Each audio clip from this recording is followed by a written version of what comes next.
All right, well, welcome to Mixed Media. If you are joining us for this segment, we are a weekly podcast which is recorded live. I don't know what the correct term is, recorded live, I guess, where we each talk about art in general in our different fields. So we've already heard from Nathan earlier today on Star Wars Battlefront 2 and how some of the glitches in the heroes versus villains mode enhance the game.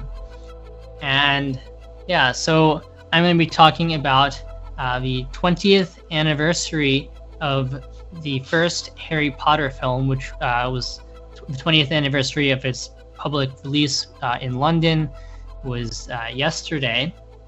So one day late. I know I mentioned it if you're on our Discord server. From the film music perspective, that's a pretty significant 20th anniversary, I think, for a couple of reasons. But yeah, I mean, I don't know that anyone's gonna like pay. It's not as significant, I think, for the film itself, because people, you might like Harry Potter, but I'm not sure I've ever heard anyone say that like the first Harry Potter film is a cinematic masterpiece. Yeah, not really. Yeah, I mean, it's effective. I really enjoyed it as a kid. It comes off very much so more like a kid's movie than, something super serious. Well, to be fair, I mean, the book itself is also that way. But although the books get darker, as much as I can recall, but the films seem to get like darker, like at a faster pace than the books did. And yeah, I don't know. agree. I've never even seen the last few films. Not worth my time. I know some of the music from them also not worth my time listening to. But the music to the first Harry Potter film, regardless of how you feel about Harry Potter the franchise, and obviously you can have a range of opinions on that for any number of reasons, but the music for this film is a pretty big deal.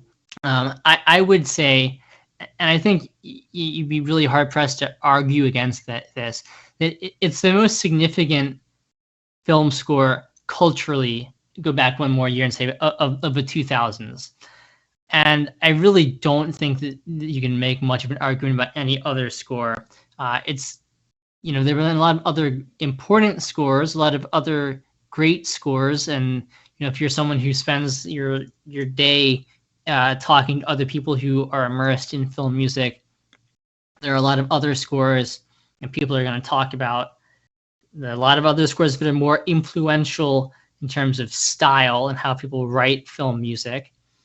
There are other scores that I think people will, the average person, if you talk to them, are going to be aware of. Probably Inception would be number 2.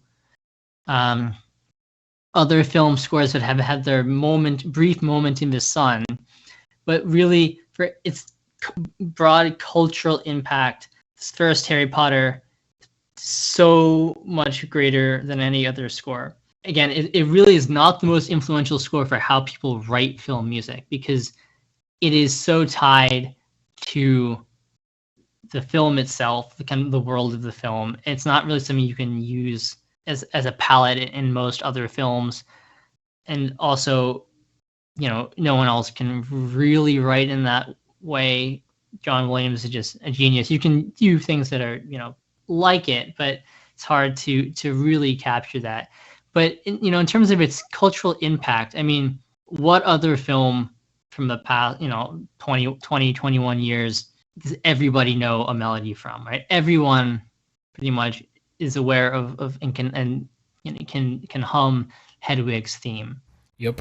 Definitely the most iconic track of any recent film by an enormous margin. And I'll get into this in a few minutes, but there are a number of themes in it that are also iconic. Maybe not at that level, but lots of very singable themes. Yeah, for sure. So yeah, and also just coupled with the fact that the movie itself was a big deal because the books were a big deal at that time too. It has had an enormous impact on a lot of musicians, especially people who were growing up at that time, myself included.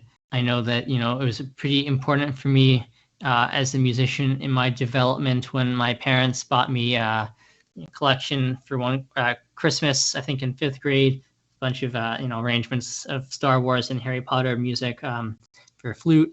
It's very important for me, like developing the desire to go off and practice, and like not just play. The music was given to me in my middle school band. Just talking to over the years a number of musicians. There are lots of people who that's like hearing this score in particular had a really big impact on them. Star Wars too, even for people of a younger age. I think Star Wars is overall more influential for me, and I think I prefer Star Wars, the music, and that definitely also had an enormous impact on like previous generations. But Harry Potter, very important. Definitely more, although the other Star Wars scores around the same time for the prequel trilogy are also fantastic works. None of them have had the same kind of impact as this first Harry Potter score. So I'm just going to read a quick quote from John Williams that's going to illustrate a few things about what he was thinking about with this score. So this is from just after the premiere of the film. So he says, "I don't want to have formed images when I see the movie. I live with the film every day.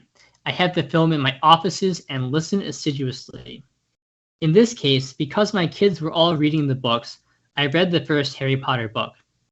I never even imagined I would be writing a score for the film.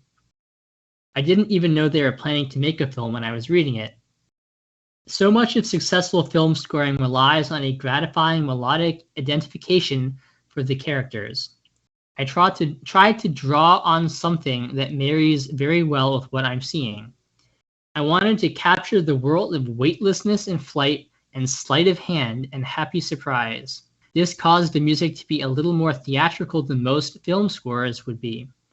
It sounds like music that you would hear in the theater rather than in film." Okay, so there are a couple of important insights there. So the first insight, and we've learned a little bit more about this in other interviews of his, is that unlike other films where he walks in and the director gives him kind of a preview screening of what they have so far. I mean, that's the first time he knows what's going on in the film, really, or at least it's the first time he's kind of like being able to truly imagine it visually.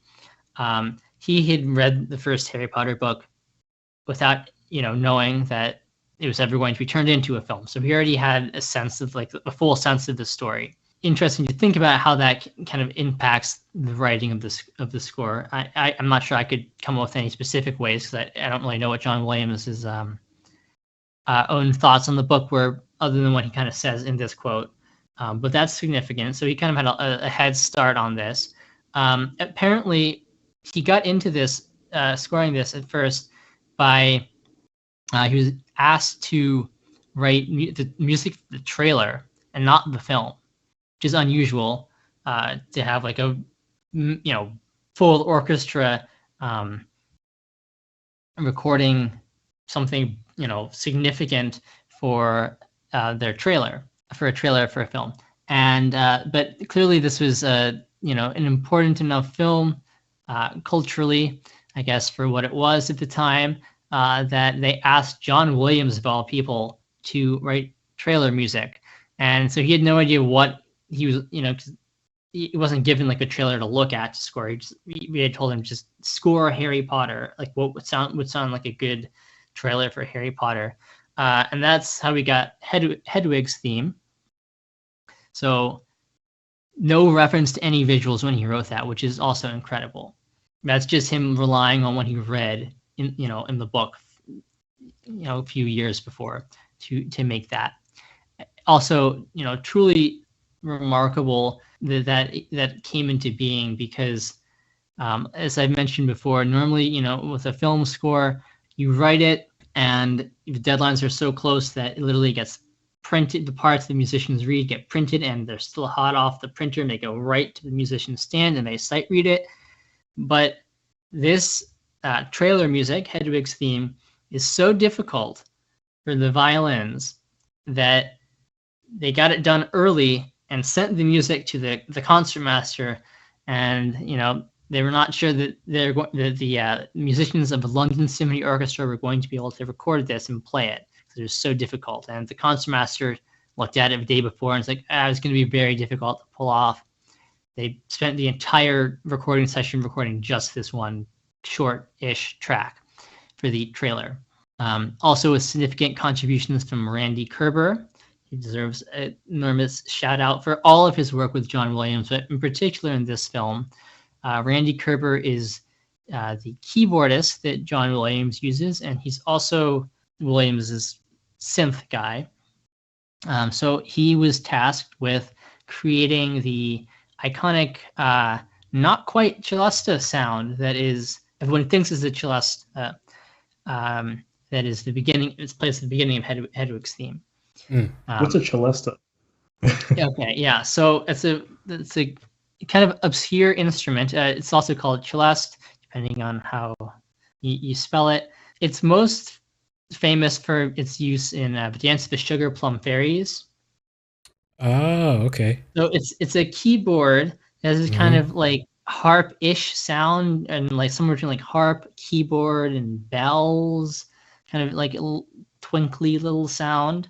Very, very beautiful instrument, can be used to all sorts of great effects, but it is obviously like the heart of this score. And everyone thinks that it's an actual celesta, which is playing at the beginning of Hedwig's theme and throughout the score. It's actually not. There's a very cool video where Randy Kerber shows exactly like what settings he used on which specific synthesizer to come up with this sound, all the different like waveforms he was combining. I would never have guessed it was an inorganic sound. Like seriously. Yeah, so it's combining a synth celeste with a couple of other specific waveforms. And I know Randy Kerber talks about a little bit about why Williams didn't want the actual celeste. I think it's just something to do with not wanting to sound quite light, and kind of giving the sense of the Dance of the Sugar Plum Fairies. That's what everyone knows the instrument from. So it's a little bit different than that, but very similar. So again, shout out to Randy Kerber for kind of inventing the actual sound that is kind of the heart of the film, and to the LSO for fantastic recording at London Symphony Orchestra.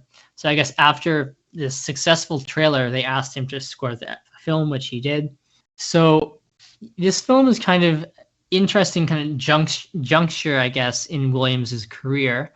Throughout the 90s, he'd been progressively, writing more and more kind of like childlike, innocent film scores, sense of wonder. I mean, mixed in with some other things that are very different too, but things like Hook, and then the first Star Wars Episode 1 with young Anakin, and this is kind of the culmination of that with the music for 11-year-old Harry Potter.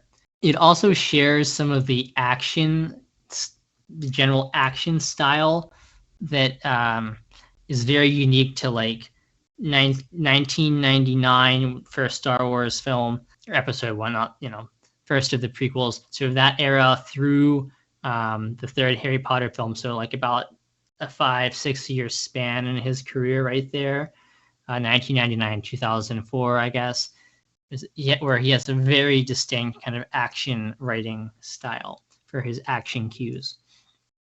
So much so that in the second Harry Potter film, which is being written at the same time as the second Star Wars Episode 2, due to what is presumed to be literally someone handing the wrong piece of paper to the orchestrator and copyist. Literally, the music for Chase Through Coruscant is also the music, literally same music, for the Quidditch match. Oh, interesting. And they don't really sound out of place in either case. because the action writing is just so similar. So very tied to that kind of specific period in his writing, but drawing on a lot of things from his other scores. There's a lot of influence you can see from things much earlier in his career. Empire of the Sun, which I've not seen the film, but again is a film about like a young child and innocence versus the horrors of war. Hook, which is obviously kind of a childish flight of fancy. Home Alone, which is literally like some of the Christmas music in this film, is not quite copy and pasted, but could be copy. You could switch the two. And is it the one that I just dropped in the chat? That one that you dropped in the Discord? That should be on. It should be on there. Yeah. Mm-hmm. I don't remember if the actual track on the official soundtrack is called. But there's a good example of that in there. So a lot of ties to his other work. So it's not his most original score, I'd say, but overall it's just on a different level than either Hook or Home Alone. And some of the things that really make it so fantastic are the theme. So like I said, we all know Hedwig's theme. Anyone listening probably know it, and if you don't know that by name, I'm sure if you listen to it or anything on the soundtrack, which I know Irving has put a link to in the live stream, you'll probably recognize and be able to sing along with a lot of these themes, which is just something that is so not prevalent in film music of the last 20 years. Very singable themes, which again, it's a John Williams hallmark of his style, but probably even more in this film than even something like Star Wars, where not all of the themes are quite as singable, even if they're memorable. Really, I'd say that, of all the big character themes, which he mentions in that quote, he wanted to score, characters and big ideas with themes. I'd say that they're all either home runs or grand slams, except for Voldemort's theme, which that would be the odd one out. And if this weren't Harry Potter, that would be like a very, well-received theme, I think. It's not quite as singable, the theme. It's really only occurs twice in the film. It occurs during the Quidditch match when Professor Quirrell is trying to enchant Harry and kill him, by tossing him off of his broom. And it occurs again when Harry faces Voldemort at the end of the film. And that's interestingly, it's the only theme that doesn't really get reused in a second Harry Potter film. In place of that theme, the general theme of like mystery and intrigue and danger, which is just a 3-note pattern that keeps getting built up, that becomes essentially not just mystery and intrigue in the second film, but actually becomes Voldemort. So that theme, kind of a one exception, but it's still a great theme. It's just so far below all the other very well-known themes. I just listened to a snippet of it now, and yeah, it's not very singable at all. So yeah, it's very different. It's kind of, if anything, it would have probably worked really well in the later films when like Voldemort, like in the flesh, comes back, and like because it's kind of got this like slimy, snake-like quality to it. It's definitely very dark. Yeah. Yes. Yeah. But obviously, so he doesn't generally have themes for like specific characters, he kind of says that in his quote. We have themes like for the broomstick, the Nimbus 2000, which again you can pull that up and just listen to it, like there's 10 seconds of that and you'll probably recognize that if you listen to it. We have that 3-note mystery theme. We have the theme of like the chords that are like the mystery and majesty of Hogwarts. There's literally the Hogwarts school song, which is a really interesting piece. He's clearly going after like this British like old school, like Cambridge or Oxford, like that sort of feel. And this really wonderful theme, which I guess you could kind of associate with just the concept of family, and it progresses in its coloration and its harmony from places where Harry feels like the absence of his family. We get this kind of really bittersweet, kind of dark version of it when he goes to the mirror of Erised and sees his parents in the mirror. And then eventually at the end of the film, when he kind of realizes that Hermione and Ron are his real family now, give this really triumphant version of it at the end of the film. So really fantastic theme. There's also a whole bunch of themes that are associated with Quidditch, very regal and kind of stately British march feel to a lot of that, which makes sense because we're at a British boarding school. Yeah, so a lot of really fantastic themes. I think that's what kind of elevates this score, in addition to just all the really beautiful colors that he's giving us. Like you said, that sense of weightlessness and wonder, and then he's this sleight of hand, which is interesting way to describe it. There are a lot of moments that are like that in this film, where we get this sense that, like, although this is like, we're like, wow, I'm entering this beautiful and like strange and wonderful world of magic.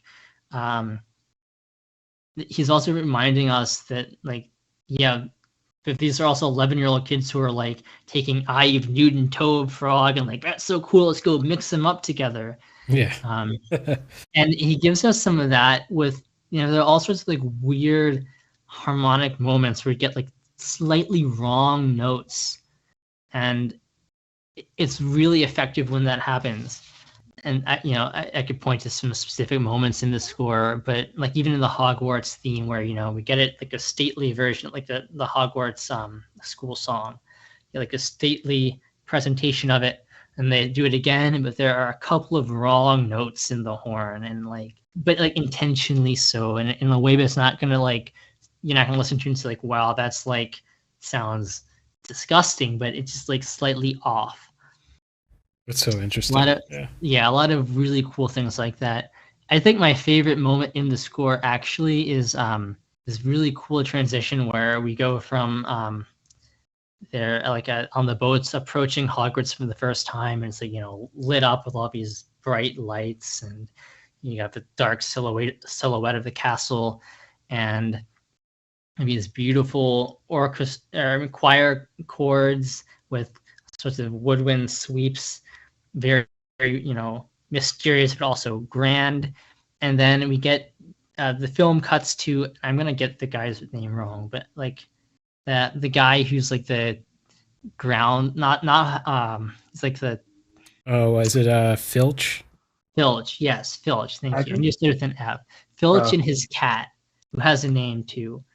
Yeah, the cat has like a real human name. I forget what it is. Yeah. So we cut to that, and we see we kind of go over his shoulder, and like you see him and then a cat, and the cat like walks down the stairs. That the music right there is this weird solo violin. I think it's Scordatorus, or strings are tuned differently than they normally are. I've read some analysis of this from some other people who know a lot more about the composer Bartók than I do. That it's very influenced by Bartók at that moment, but it's just weird. Like, again, it's heard of that. Sorry, what, Nathan? I heard that name. Is it Bartók, right? Yeah. Oh, yeah. I've heard that. It's interesting. I heard that name. Not because I didn't even know it was a person. I knew of it because I downloaded essentially an instrument sample pack, play sort of digital instruments, whatever. And it had something. It was like a string, and it had several modes to it. Yeah. And one of them was Bartók. Bartók pits. Oh, okay. There's something called the Bartók pizzicato, which is a specific kind of pulling the string up and snapping it back. So that's what it sounds like.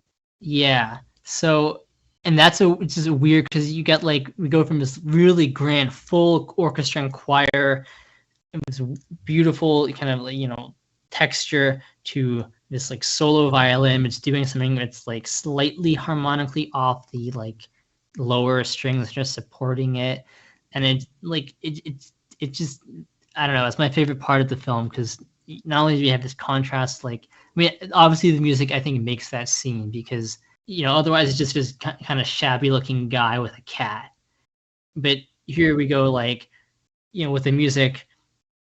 Yes, Hogwarts is this like grand thing that we've heard about, but now here's like this kind of guy who seems kind of like an enemy, but not really, but like clearly there's something off with like, this wizardry that he does and his cat, and I don't know, it's a very cool moment in the film.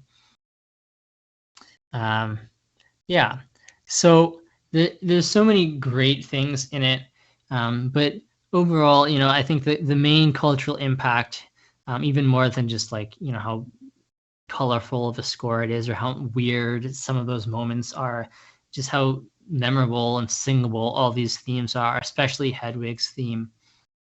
And it's not, I don't think it's his most original score. I don't think it's necessarily Williams' best score either. I'll take a lot of Star Wars over it, but that's kind of my personal opinion. But it really, it's the perfect score for the film. I think it is a far better score than the film itself is. It's definitely more iconic than the film itself is. And yeah, but it just does what it's supposed to do so well. And for a film which was at the time, must see, a big event. I mean, I was a little too young to appreciate the actual premiere, although I certainly remember watching it on DVD shortly afterwards. Yeah, perfect score for a kind of cultural event film, and I think that the music has kind of transcended the film itself. So yeah, big 20th anniversary to that. It's kind of crazy, but it's 20 years old now. Yeah, that is nuts. Yeah, but good opportunity to look back on it. I know I haven't talked as much about Harry Potter as I have about Star Wars on our show, so that would be a good opportunity to talk a little bit about it. Yeah, for sure. People are going to be also. Actually know that. Oh, go ahead. I didn't actually know that Harry Potter was older than me slightly. I didn't like remember it becoming into existence, right? But I just figured I was alive at that point. But I couldn't actually remember. But actually, he's older than me. Interesting. Yep, it's pretty insane. It's good timing too because everyone's about to see Harry Potter on during Thanksgiving and holiday seasons perpetually on TV as usual. Yeah, if you know what I mean, Nathan, seeing. Yeah, the AB is on ABC, right? It's like they just show Harry Potter forever, like right before Christmas for some reason. I don't know why it's a tradition. Basically, from Thanksgiving, to Christmas, you're gonna watch Harry Potter over and over again on ABC, whatever ABC Family or whatever the channel is. Yeah. I get that. We gotta make a good Harry Potter game. Doesn't exist. Well, there are Harry Potter games.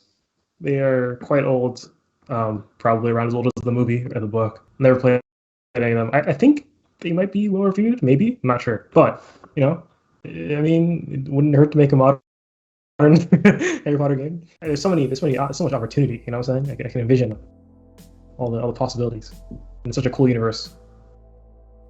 Yeah, I agree. I will never forgive them though for the last two films of the series, which, the last. I read the books. I probably read them twice or something like that. The series, it feels like forever ago, but. I can't forgive what they did to the last book of the series, which was to absolute cash grab it and turn it into 2 films instead of 1. And it really should not have been 2 films.